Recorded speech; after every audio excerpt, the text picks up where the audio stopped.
The story of America's flag is the story of America's people. We'll share some of these incredible stories with you from 1776 to the 21st century. I'm Vince Papelli, and welcome to the Color Bearers.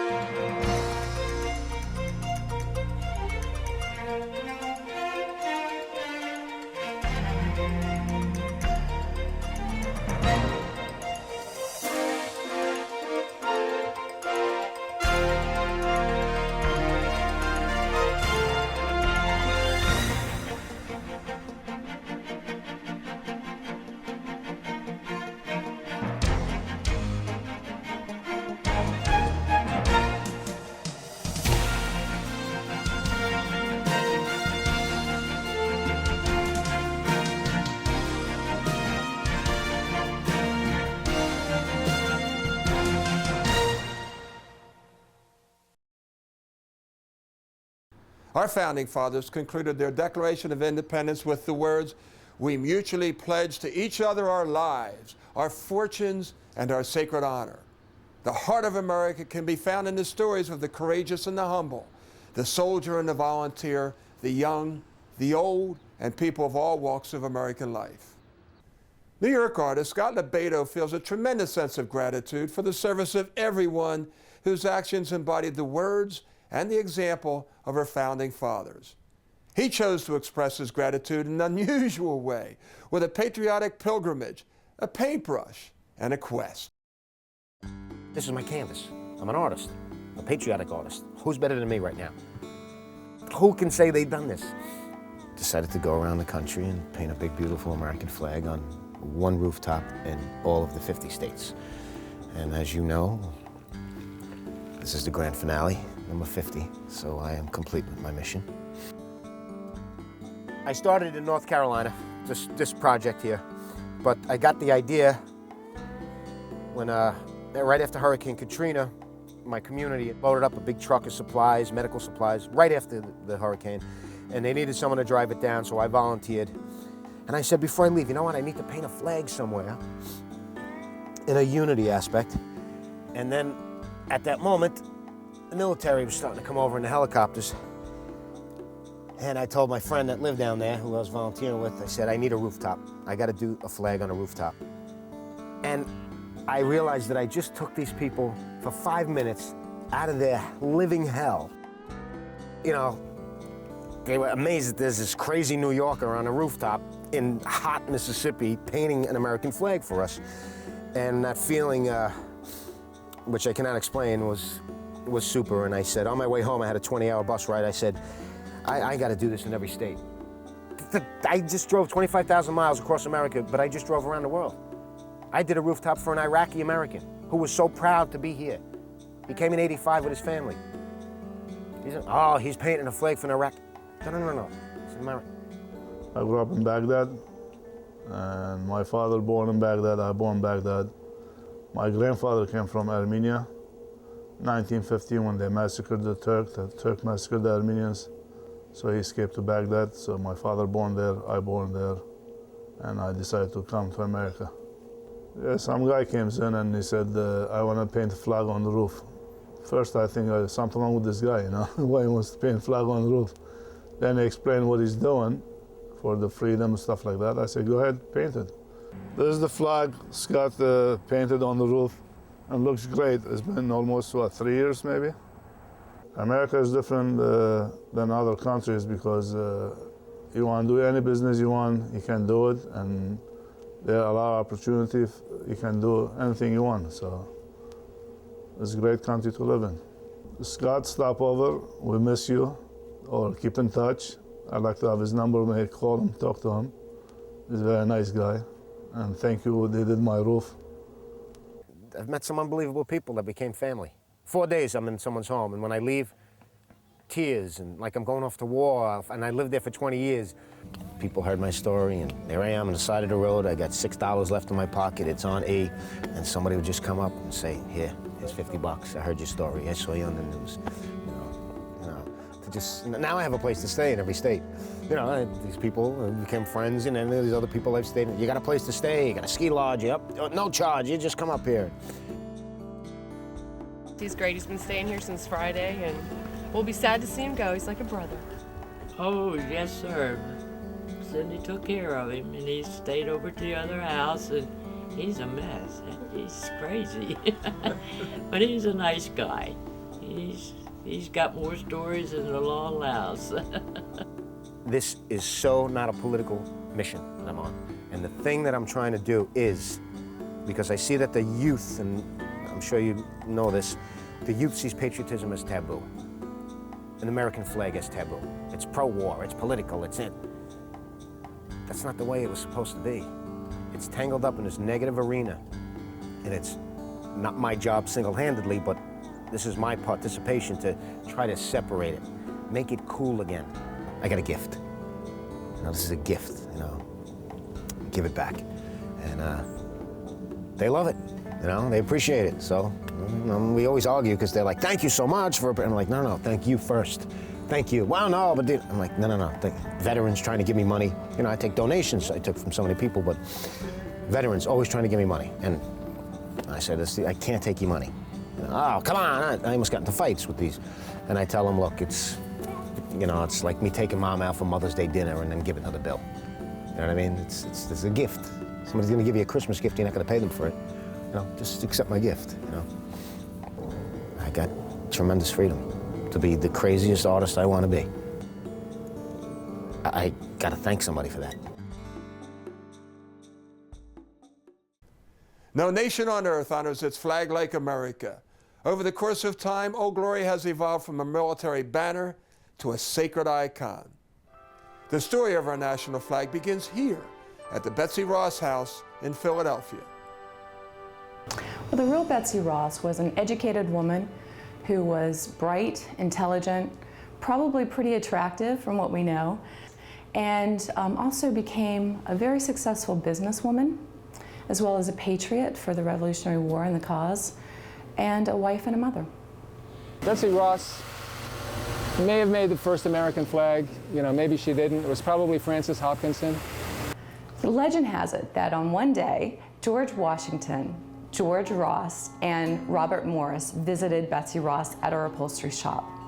There was a small parlor in the back of the house, and that she probably invited them to have a seat in the parlor and to discuss the commission of this flag. Her family signed affidavits to suggest that she told these stories throughout her life to both her children and to her grandchildren, that George Washington had visited her and commissioned her to make this flag. She definitely was a flag maker, and she made tarps for ships and sails. She actually probably used black powder, rolled them into paper cartridges with musket balls, and prepared them then for the army, basically. They would be stored in boxes. So to do these kinds of things in support of the war effort must have been risky. Do you agree? Risky for Betsy as well as many, many others. You know, when you think about the people that are walking around the streets that were signers of the Declaration, that were very much involved in the war effort, and certainly women were very much involved. And I think that's something that's overlooked a lot of times, is what role women really did have during the war. We know that women acted as spies. They also ran businesses when their husbands had to leave and go to war. They ran the farms and plantations when their husbands went to war. So they continued to really maintain the economy of the cities. And Betsy certainly was part of that. There has been some accounts that Betsy probably had British soldiers quartered in her home, just like many, many other families would have, as well as other women during the war. We have about 300,000 people that walk through the house in any given year. When they come to Philadelphia after the Independence Hall and sing the bell, they want to see the Betsy Ross House because it's such an important part of the story of our nation's birth. Just across the street from the Betsy Ross House is Humphrey's Flag Company, carrying on the proud tradition of flag making for over 140 years. The company started as sailmakers in 1805 in New York City. And the story goes, and we've read this in a book, that the Ross grandchildren were leaving Philadelphia, and the sailmakers had heard of that, and there was going to be a void of decorators in Philadelphia. And the centennial was going to be coming up, and Philadelphia would be the host city for the centennial, and Humphreys moved up here and started their decorating and flag manufacturing business in 1864. And they were a major supplier for the centennial. Around the turn of the century, there was a joke that went, they're making houses so fast for the immigrants that they must be Humphreys tents. These tables are primarily for setting up jobs. We use a lot of different manufacturing techniques. These are done digitally with a machine that prints with dye. After they're printed with dye, the fabric has to be steamed and washed. That sets the dye. But primarily this table and this table are for setups. Sherry's working on the field for a 30 by 50 US flag.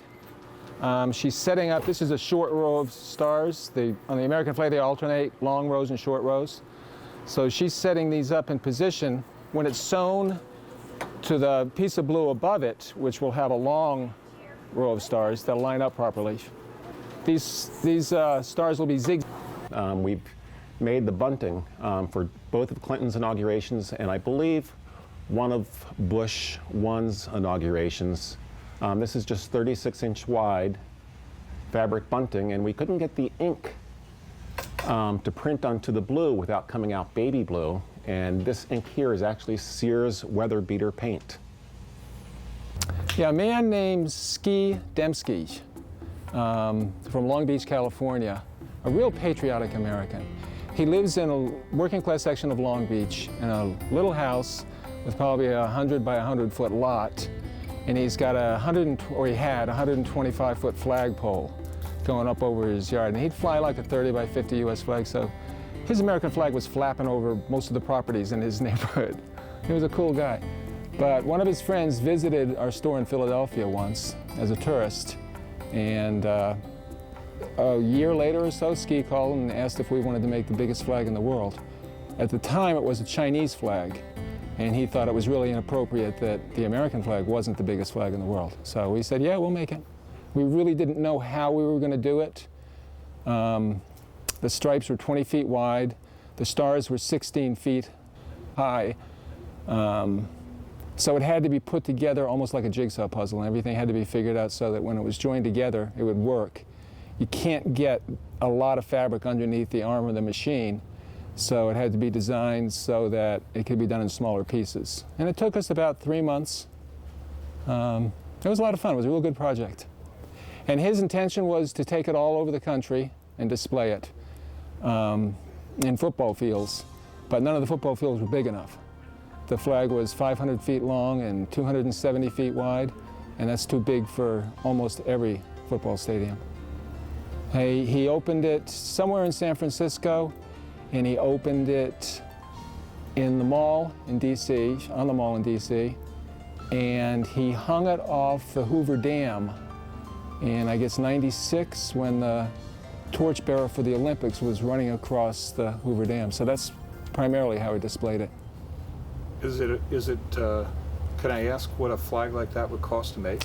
We charged him $44,000, and that was our cost, with material and labor. But it was a lot of fun. We really do make a lot of different flags. We make them for all the countries in the world. We make them for all the states. We make them for hundreds and hundreds of corporations, individuals who just have a wild idea and they want to make their own flag.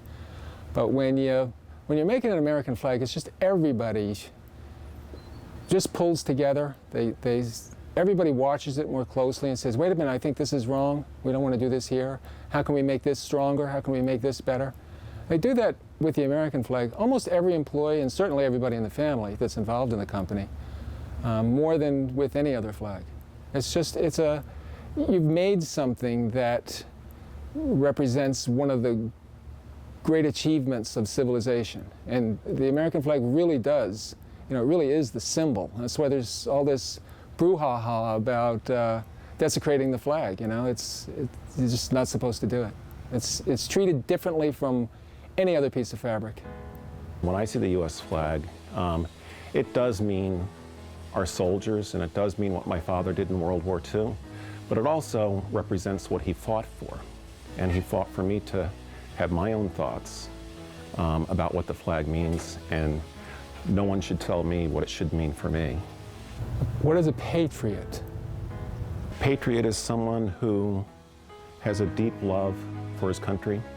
When the creatures that became human beings came out of the trees and started running around the savannas in Africa, they had to live in tribes. And I think the ones that didn't survive. And I think in order to survive, you have to work with the other members of the tribe. And that's what a patriot is, I think. It's somebody who feels they'll give up their life for the tribe. And if they didn't, then we would not have evolved to be able to live together in countries. I think it's that basic. I think patriotism is someone who believes in his country, not right or wrong, but he wants it to be right and he wants to make it right. Betsy Ross wasn't the only famous flag maker from Philadelphia. We have to go 100 miles south to Baltimore to hear the story of Mary Pickersgill and the Star-Spangled Banner. This is the Star-Spangled Banner Flag House. It's where the Star-Spangled Banner flag was made, the flag that inspired the poem that became our national anthem. It was the home of Mary Pickersgill and her family. And she brought a flag-making business here from Philadelphia that in fact she inherited from her mother, Rebecca Young. Mary was an extraordinary woman for her time. It's probably in part because she was raised by an extraordinary woman herself. Rebecca Young made flags during the American Revolution. She was widowed during the Revolution. And in fact, Mary herself was born in 1776. In 1813, Mary and her family was asked to make the flag that we would know today as the Star-Spangled Banner. George Armistead, the commander of Fort McHenry, ordered a flag that was 30 feet by 42 feet, an extraordinary size for a garrison flag. The flag was so enormous that they actually had to take the flag to a brewery next door where they were able to lay out the blue field of this flag and lay out the stars and stitch them on. The British Amphibious Army is going to enter Chesapeake Bay, and it's going to capture Washington, D.C. and burn a lot of the public buildings. And then it will next set its sights on Baltimore, which back then was a much more important city. It was a big port. In order to capture Baltimore, though, the British fleet will have to silence an American fort guarding the approaches to the city called Fort McHenry. Fort McHenry was mainly constructed beginning in 1798 and essentially completed by 1803. It was built principally to protect and defend the city of Baltimore against an enemy coming by water. The commander of the fort here, 34-year-old Major George Armistead, had 1,000 men under his command at this post. The British will send about 16 vessels, light warships, rocket ships, what they call bomb catches, which would fire high trajectory shells over fort walls into the fort.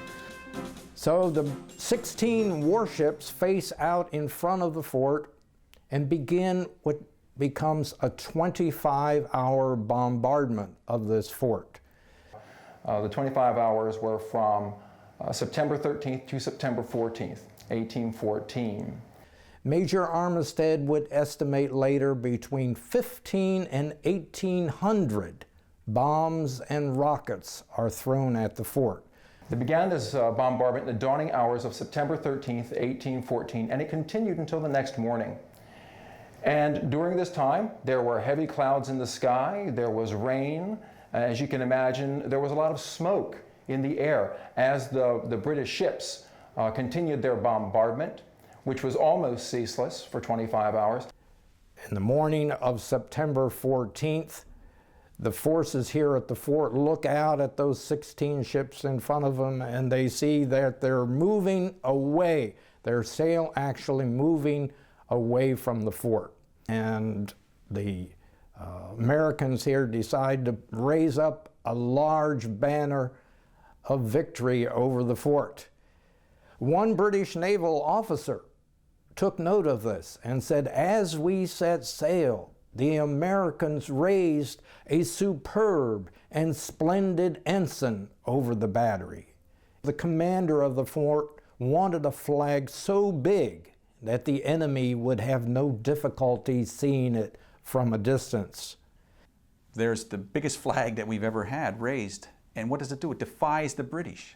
And watching it from one of the British warships will be an American lawyer, Francis Scott Key, who was trying to negotiate the release of a civilian that the British had arrested earlier.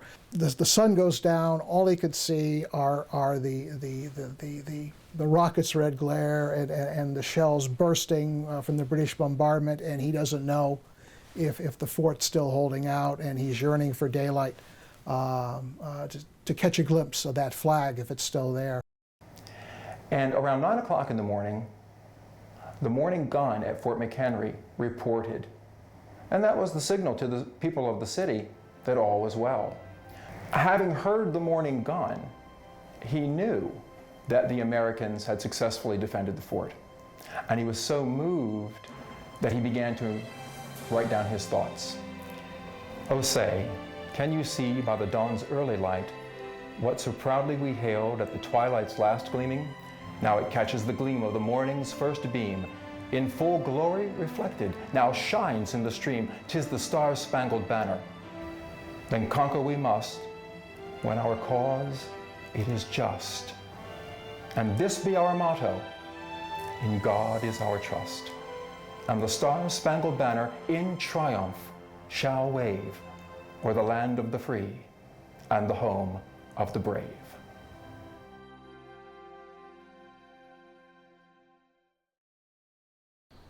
Some of the most inspiring flag stories come from the Civil War, where being a color bearer meant leading your troops into battle, holding only a flag, while everyone else around you was holding a gun. During the Civil War, the highest possible honor that you could be awarded if you were an enlisted man would be an assignment to the color guard. The sergeants weren't armed because the flags were big, they needed both hands to hold on to them. The corporals carried their weapons. If you're in the color guard, you're still a bullet magnet.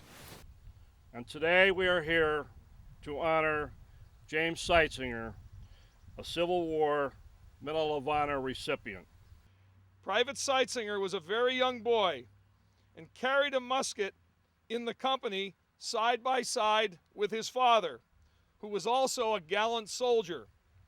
At the Battle of Cold Harbor, June 3rd, 1864, when the regiment was moving in the... Cold Harbor is really, it's probably in the annals of the Civil War, one of the least talked about, but probably one of the worst campaigns or worst battles that any soldier would have had to endure. Ulysses S. Grant would call his decisions at Cold Harbor the biggest mistakes he ever made. Cold Harbor was vicious. During the attack, I remember reading accounts where the soldiers had to lean forward as if they were going into a wind because of the amount of lead that was flying toward them. The Confederates had 24 hours to dig in. And by that point in the war, veteran soldiers knew that if you gave Johnny Reb 24 hours to dig trenches, and if he could put a couple artillery batteries behind him on a hill, he could hold off 3 times his weight in Yankees.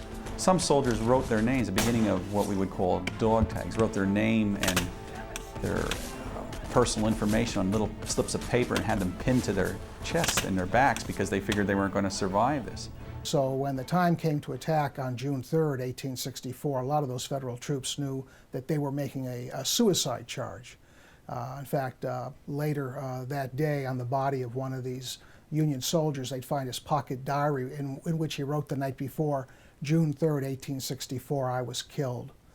Well, James Monroe Seitzinger was a 17-year-old in April of 1864 when he enlisted in the 116th Pennsylvania Volunteer Infantry. His father enlisted the same day.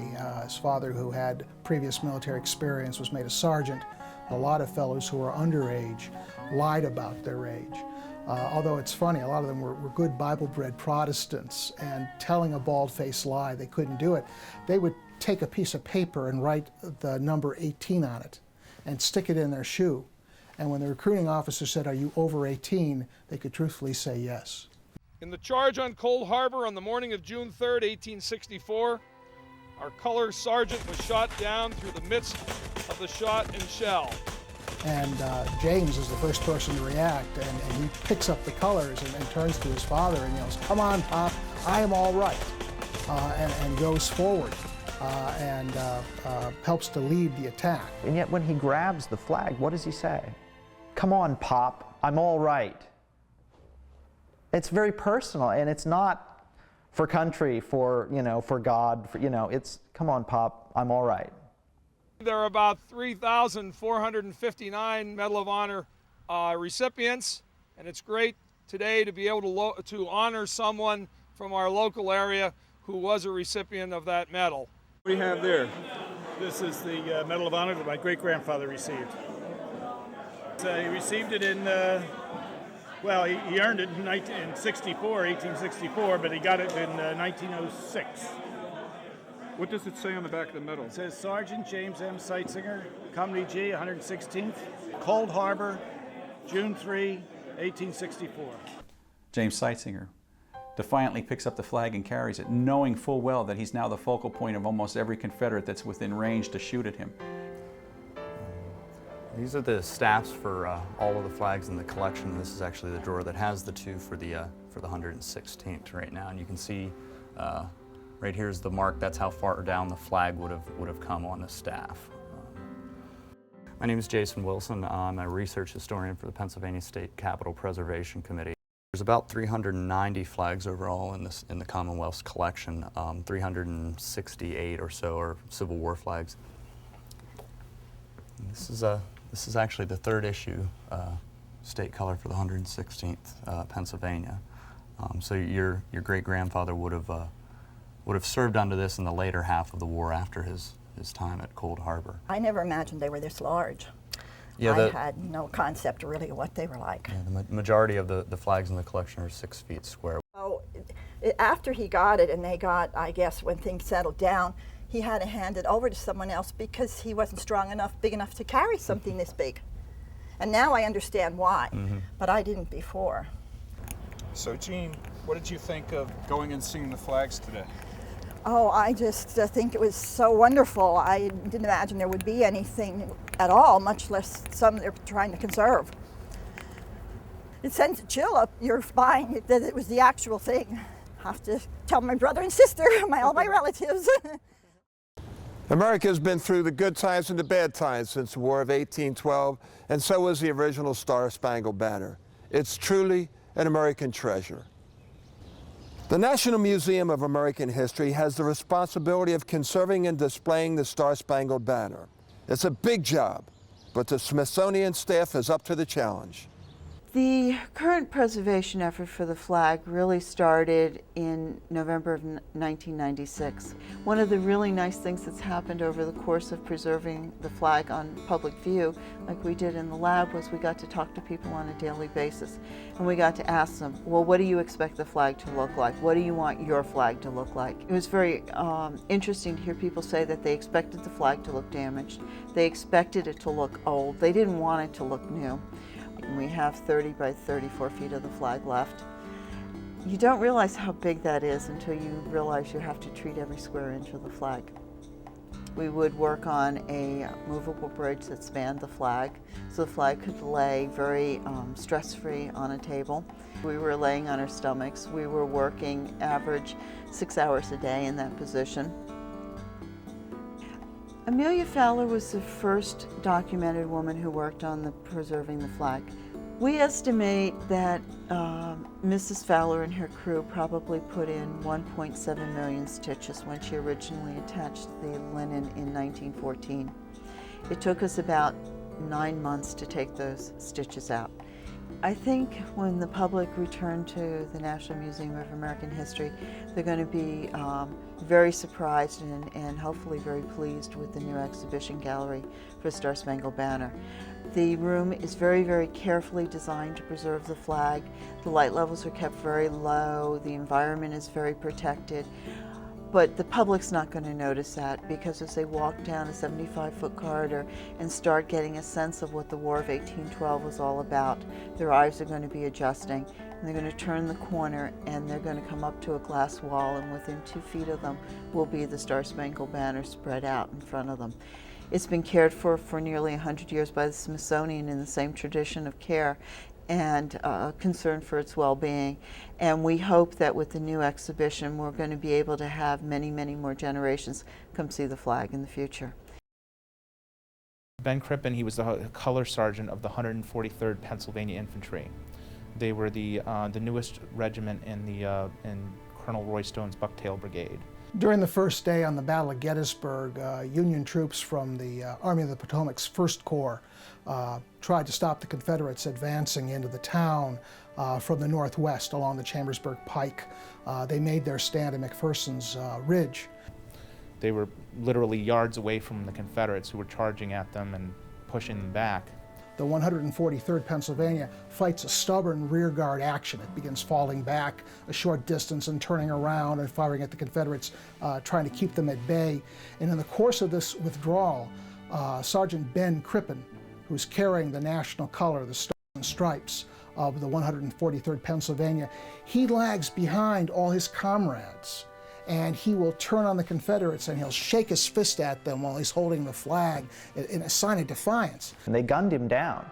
But apparently simply this gesture, this gesture of anger was not sufficient to rally the regiment and allow them to hold on. Carrying the colors makes you a conspicuous target as it is, because the enemy can see where you are at a great distance. But to stand apart from your comrades and at the same time, in effect, say, you know, up yours, buddy, in the middle of a firefight. He was doing that to inspirit his own comrades, to inspire them to hang tough, not to break, that, you know, if I'm not afraid to make a target out of myself, you shouldn't be afraid to hold the position either. It was a very personal thing that the enemy was trying to take your colors. They were trying to take a piece of your regiment, your pride and joy, but also maybe a reflection of what they called the battle rage, which is just sort of this insensible anger in combat, that you would take a moment in the midst of great danger to shake your fist at the enemy, like, you know, damn you, you know, you're not going to take this from us, you know, and it cost him his life. And yet, you know, the regiment, it clearly was burned in their memory, that they put it on their monument, and it's I've seen a painting of the incident. It's very well documented and is part of the lore. It's elevated to that point. What you're seeing depicted in this painting is the line of the 143rd Pennsylvania Infantry as they're falling back towards Seminary Ridge. You can see the Lutheran Seminary here in the painting. Ben Crippen is featured prominently in the center of the painting, shaking his fist. I wanted that action to be prominent in the depiction of this particular scene. I hope that my humble depiction is something that will bring honor to the memory of Ben, as well as the honor of the family of Ben Crippen.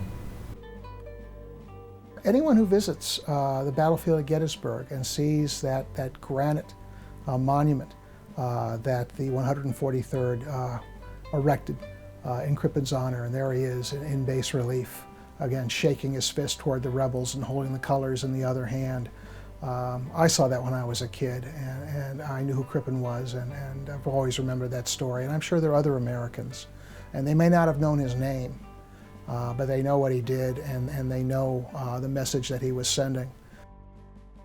Out of the blue, I received an email from Randy Alexander, who turned out to be a descendant of Sergeant Ben Crippen. Ever since I could remember, you know, I wish I could remember earlier, but right now I could remember my dad saying, okay, we're going to Gettysburg to see Uncle Ben.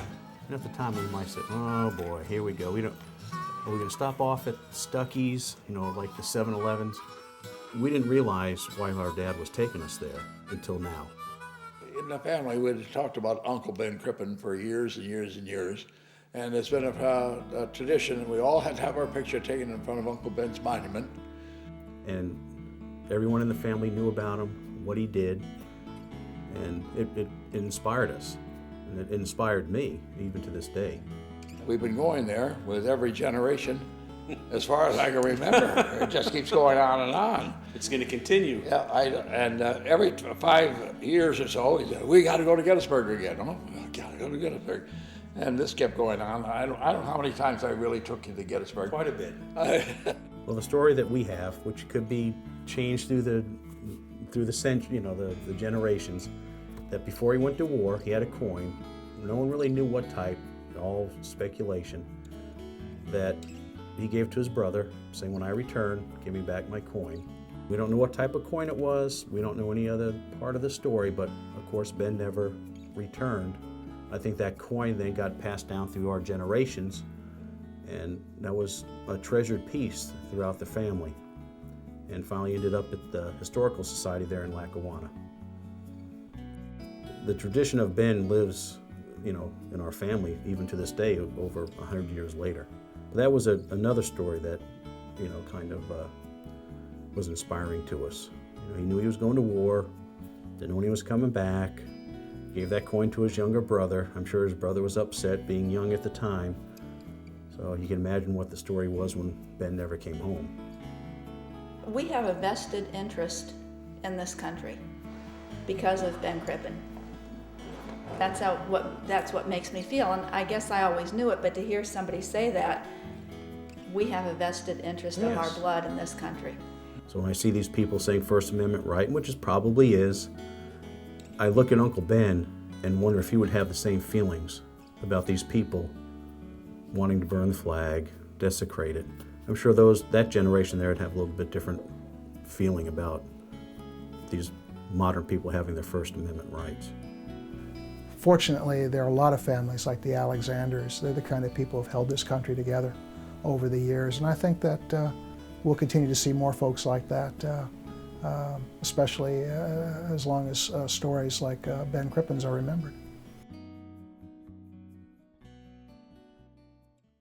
Since 1814, Americans have been doing their best to sing the Star-Spangled Banner.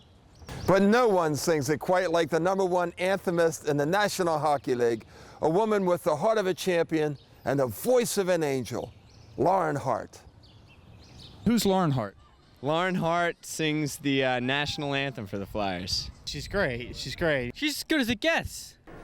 Now, fans, we ask you to please rise and move your hats and salute to our flag as we welcome their #1 ranked anthemist in the NHL, our very own Lauren Hart, as she carries on the voice of the Flyers and sings the Star-Spangled Banner.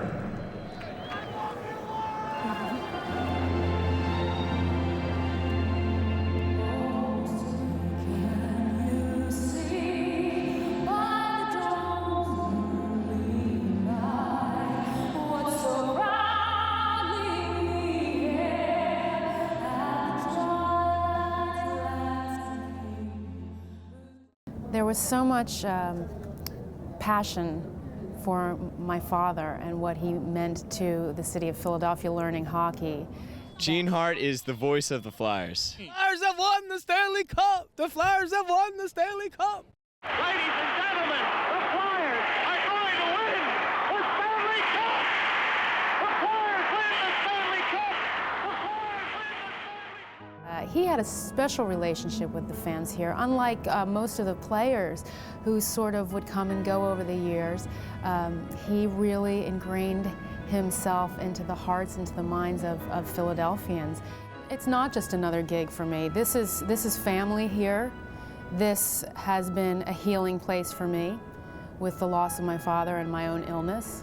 This has been support for me career-wise as a struggling artist or a new musician. I always had a job and a place to come to, and a way to nurture or build an audience. I've made tons of friends. There's a safety zone here, and 20,000 people cheering for you. You don't get that in too many places. I think in general, anytime that I sing the anthems here, I have one thing in mind, and that's my father. And to me, when he passed away, this was my way of paying tribute to him, and it was my way to honor his memory. And I thought that the year that he had passed away, that year I was going to sing at every game. And then as circumstances changed in my own life with my health, and as 9/11 happened, and all these things sort of perpetuated that spot and the meaning of that. And it really kept me tied to doing it. And I still every night walk out there and look up to the press box and sing it for my father, first and foremost. The flag to me represents hope of what things might be, and that there is always hope. And I hear I hear song when I see the flag, and that's a good thing.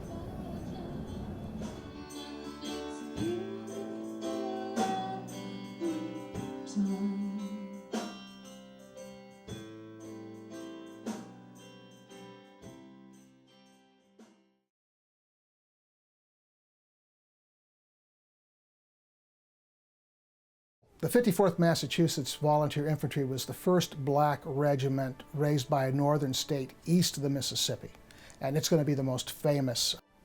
During the 54th Massachusetts' first big battle, the assault on Fort Wagner. It was July 18th, 1863. And leading the way up was the sergeant who was carrying the regiment's national color, William H. Kearny. Sergeant Kearny's sister, whose name was Mary Kearny Mendu, is my great-great-grandmother.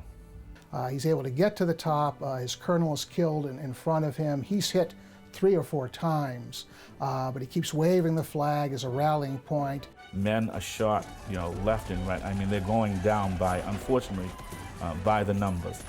Sergeant Kearny sees the color bearer injured, throws his musket aside, reaches his flag, and then for the next 3 to 4 hours holds on to that flag. Eventually, the 54th suffers more than 40% casualties and has to retreat. And Kearny goes back. I mean, he's hit in both legs. He's hit in his shoulder, possibly his breast as well. He has to retreat on his knees for nearly a mile. But he won't give up that flag. He's going to get that back. He's not going to let it fall into enemy hands. He makes his way to a Union Field Hospital, and he comes in, and I mean, he must have been soaked with his own blood. And people are just amazed that he's still able to move. And just before he faints, he says, "Boys, I only did my duty. The old flag never touched the ground."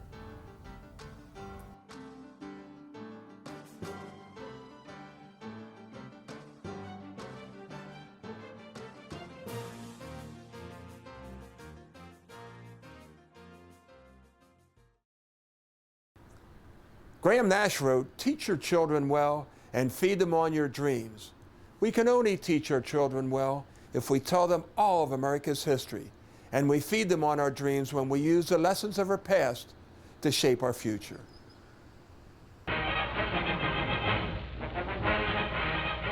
On May 30th, 1916, President Wilson established June 14th of each year as Flag Day, the culmination of more than a quarter of century of effort to engender interest in the observance of Flag Day. I'm Dick Patterson. I'm one of the founding members of the American Flag Foundation.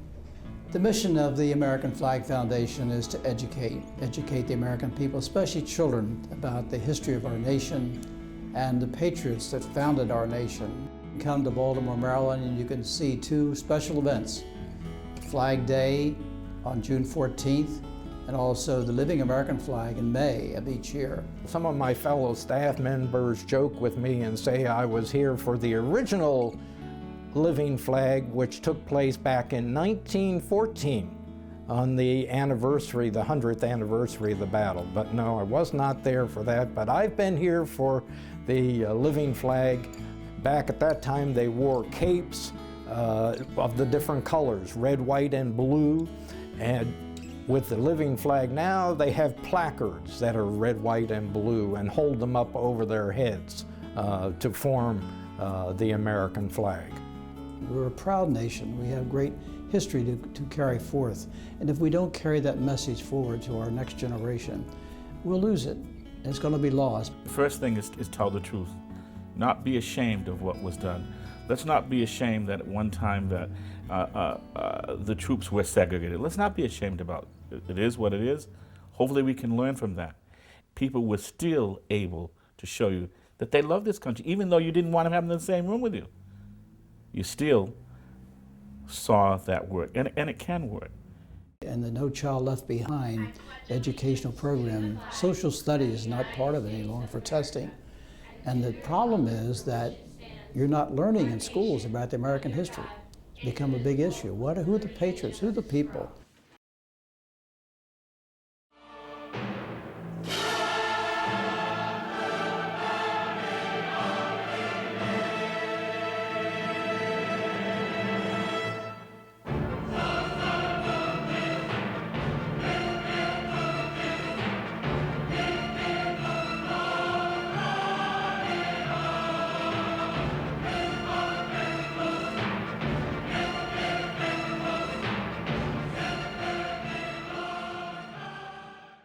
really upset when they had the movie Glory. Well, I thought it was very important because nothing had been done with this subject in the way that it was done, but they did not give the black man the positive. They talked about Colonel Gould Shaw, and he was a very, very important man because he came back at great odds. But here, look at the story that you could have told. You could have told about the glory, the greatness of Colonel Robert Gould Shaw, and then you could have shown the real picture of William H. Carney and showed how black and white come together. No, they didn't do that. What they did is that they made a composite about probably the most important black person in the Battle of Fort Wagner, rather than giving him his name. You never hear his name mentioned. They will tell you they called me, and they did, and I wanted to help them. They wanted our reenactment group to be a part of it. Some of us couldn't because of families. I didn't become a part of it because they wanted to have me justify things because it's Hollywood that were not true. And my uncle was a true American, and I was not going to let a movie change what he did because it would make the story a little bit better. There were not whippings. The men in the North of 50 were not whipped. They were not out there chopping down watermelon. I was not. Those are stereotypes. And while they may have happened in other places, they did not happen in Reedsville, Massachusetts. And I wasn't going to let my uncle be a part of that. Even though I still appreciate the movie, we shouldn't think that it's Black History Month. It should be American history every day. And then we don't have to have Black history. If every time we tell stories of great things in America and we make sure that we're equal to those participants, we don't have to have Women's Days, we don't have to have Black History Day, we don't have to have Hispanic Day. We have America Day. Celebrate America. Patriots are people who believe in a cause that is important to them, that becomes a part of the fabric of their lives. Well, my country 'tis of thee. I mean, it is my country too. It's still the greatest place in the world. We few, we happy few, we band of brothers. Shakespeare wrote these words about the bond that soldiers have for each other. After the Vietnam War, Americans learned that we can hate the war, but we must honor the soldier. The men and women who fought in Vietnam, they were not well treated by this country. My time in Vietnam was spent with, I was on aircraft, I flew aircraft all the time, and the worst part I ever had the whole time I was there was the 10 days before I left, we had a major rocket attack, and one hit right in front of the hooch I was in, and it blew us all to the rear of the hooch. And I'll never forget this. We're all laying there on the floor, and you're like, your ears are ringing, and you're trying to get your head cleared up and all that, and my buddy's laying there, and he looks over at me, and he says, "Damn, that was close." And we're like, close? We're all laying in a big heap on the floor, and it felt like my fillings fell out, and he's pulling on my, that's what he was doing. He was pulling on my leg, thinking, he said, "Is this leg attached to something?" But that's the common thing, that you have that bond that we were talking about, those idiotic things that you think about like that. But then after that, then you're like totally petrified, freaking 10 days left and I'm going to get killed, My uniform was a regular GI uniform with medical pouches, a Red Cross on both sleeves, and a painted Red Cross on a helmet. When you were flying missions in Germany, what aircraft did you fly? P-47, Thunderbolt. I think it was Hill 113. They reported 6 to 8 German 88s tanks right there, ready to do battle, and we would have to climb the hill, and we'd be dead ducks. So it needed air support. The squadron leader does all the navigating. You fly in his wing, you fly in close formation looking for other targets and so on. Within 10 minutes, we've seen 6 P-47, wonderful, beautiful P-47s, come in and tip their wings. They want to know the position. So we give them the position, and 5 minutes later, there were no more German tanks. Thank God. And then we took the hill. If you had a P-47 pilot standing in front of you right now, I would have kissed him. I did. I kissed a lot of them. It don't mean nothing. And P-47s, they were the greatest planes in the world. The Germans, they used to hate that plane. They used to dislike it because they say, oh my, they used to call that Jabu, which means that it's terrible, something like that in German. I don't know, that's what they used to call them.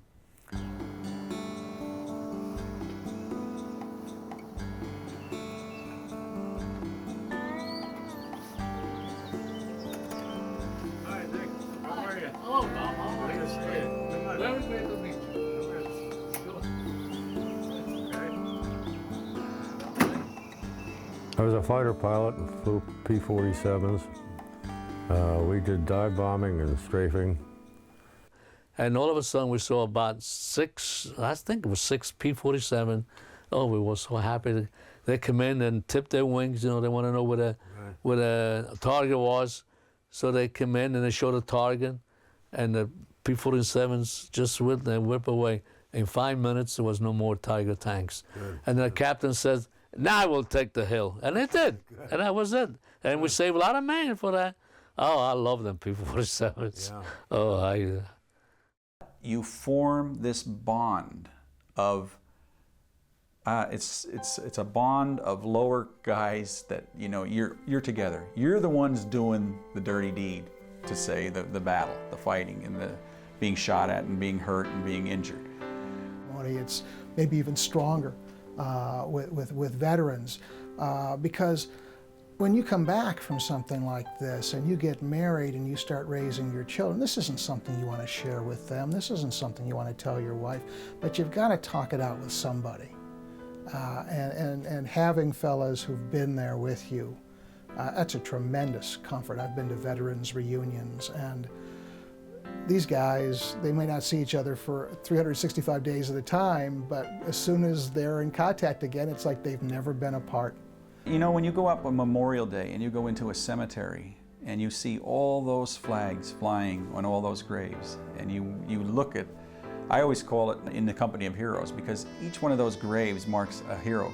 Each one of those graves you walk upon, you put your hand on that tombstone. There's a story there that he could tell you about his duty and his services. We lost about 18,000 guys in Iwo Jima in a week. It was 6,000 the first day they invaded Iwo Jima. The battle for Iwo Jima, considering the number of men involved, was the bloodiest battle in the history of the Marine Corps. Did you know where your brother was on Iwo Jima? Yeah. Well, I knew where the 4th Division was. They were to the right of, like, the 5th was on the left side and the 4th was on the right side. So I commandeered a Jeep and took off up there. He was only up about 2.5 miles, 2 miles up this little road they had. And I found his unit, and we had a nice visit. What did you talk about? When we're going home. when we're getting out. There was a lieutenant, as I understand it, a corpsman, and another Marine. They found a piece of pipe, about 8-10 foot. They tied the flag on that and stood it up. To signify that they made it, they'll raise a flag, they'll find a pipe and they'll lash a flag to it, and they'll put it up. Of course, everyone, you know, at the base of Suribachi could see that. You could see it almost from every position in the island. And that will be seen by all the Marines below them, and also be seen by the supporting warships out to sea, which will start blowing their whistles, and the troops will be cheering and things like that. That brought a whole new light to those soldiers at Iwo Jima. The battle wasn't over by any light, but there was that flag raised upon that, which gave them hope and honor and a feeling. And one of the people who is witnessing this scene is James V. Forrestal, the Secretary of the Navy. And he will turn to a senior Marine general and say that that flag raising will guarantee a Marine Corps for the next 500 years. But it's not that big a flag, and a larger one will be sent up, and it will be raised about 3 hours later. And as it goes up, a wire service photographer named Joe Rosenthal will take a picture, and he doesn't really think it's that big a deal. Everyone has their backs to him. And of course, that picture was seen around the world. And that will capture the nation's imagination. It will become the icon for a major war bond drive, and it will become really the icon of the Marine Corps. At this very hour, young American men and women are in uniform and in harm's way in foreign lands and dangerous places. We are thankful for your continued vigilance and observance of the men and women killed in Afghanistan and Iraq. Please don't stop until they all come home. It occurred when we couldn't find out how many kids were getting killed in the war. You know, so I'll put up a sign and I'll put up a flag for every person who is killed, so people who come by know that something's going on. First poll I put up was this, and it was 300 flags. You don't run out to the store and buy a flag every time you put one more flag up? No, we buy them by the 500, I think. Okay. How many do we have in stock? There's another box of flags in there. There's another box at my studio. Yeah, makes me sad. So thank you again for providing this daily reminder and honoring those who have given their lives in the service of their country. It's very simple, you know, and it's what I tell a lot of people too. It's two little words. Thank you. No matter World War II veteran, somebody that just came home in the supermarket, just go tap them on the shoulder. Thanks. Vietnam veteran, you make their week. 30 years later, thank you. What? That's it, thank you. September 11th, 2001 was a day like no other in recent memory.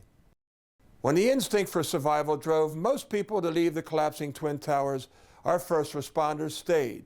And amid the devastation of Ground Zero, 3 New York firefighters raised a flag. It was reminiscent of the Iwo Jima flag, and it captured our hearts. Just like they did those firemen at 9/11. Yes, we lost an enormous bit. We got hit right in the face and got punched, but we were not out.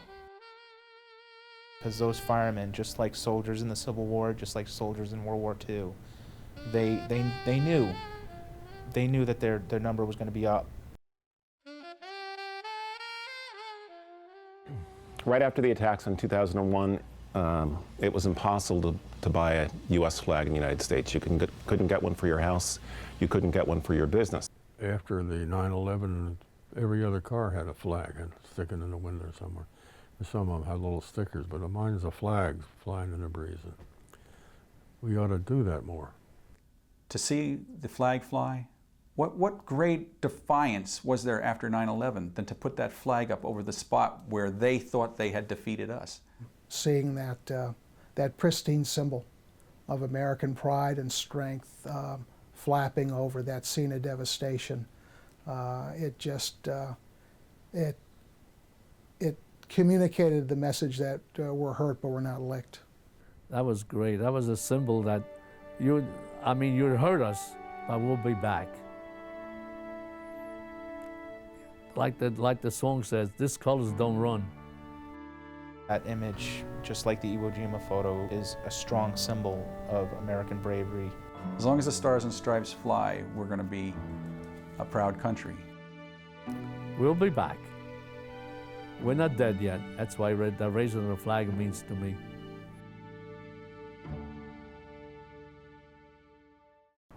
What is a patriot? My, what a good question. We put your name up on the screen to say, "This is Bob Rader." What do you want us to say? Air Force retired, or how do you want us to say that? Patriot. Okay. I guess a patriot is an individual that is true to his nation, true to his country, true to the cause. I think that's what a patriot is. Patriotism is not a loyalty oath. It is the understanding that you must love your country, but always believe it can be improved, to always ask, can't we do better? To me, the American flag represents all that goodness, okay? And if there is badness happening, the American flag doesn't represent it. It represents the goodness to me. Patriots are people who believe in a cause that is important to them, that becomes a part of the fabric of their lives. You know, by me being patriotic is to say thank you and like appreciate, like this place is unbelievable. I mean, we got crooked politicians, we got cryberry movie stars, we got crazy, it's just so, it's beautiful, the diversity, the clash of opinions, and that's the beauty of it. It's not always easy to follow the ideas of men that came here, you know, hundreds of years ago. They're pretty lofty ideals, and you don't really find them anywhere else in the world. But true patriots are people that try to live that dream. The flag, to me, is the mainstay of our country. Our flag represents what we are. We feel that the American flag is part of that symbol, and that's part of our thrust to have everyone believe that and respect the flag. And it also goes back to the history of our nation. We're a proud nation. We have great history to carry forth. And if we don't carry that message forward to our next generation, we'll lose it. It's still fresh in the family memory of choosing to be an American. So I guess I'm very conscious of the fact that the flag does represent America and represents probably some of the best things of America. Patriot looks after other people and looks after his country with pride. And nobody's going to come in here and mess with him, a patriot. Thank the Lord if you believe in God. If you're not, you still should believe in your lucky stars that you were born in this country. But I notice a lot of people forgetting why we have that, and I just want, be a patriot, just acknowledge that. The fact that people thought that there could be a better life, and that certainly resonates with people that are children of immigrants, because that's exactly why their parents came over here. Patriotism is a part of your life. It's hard to describe, you can't feel it and touch it, but it's part of your life. Once you have it, you'll never forget it. So these were just a few of the countless stories of American courage and honor, each person proudly bearing the colors in their own way. And whether you volunteer your service, help a neighbor, teach your children, or just get out and vote, you will be honoring America's ideals and proudly bearing the colors. For the color bearers, I'm Vince Papali, and thanks for watching.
For the land.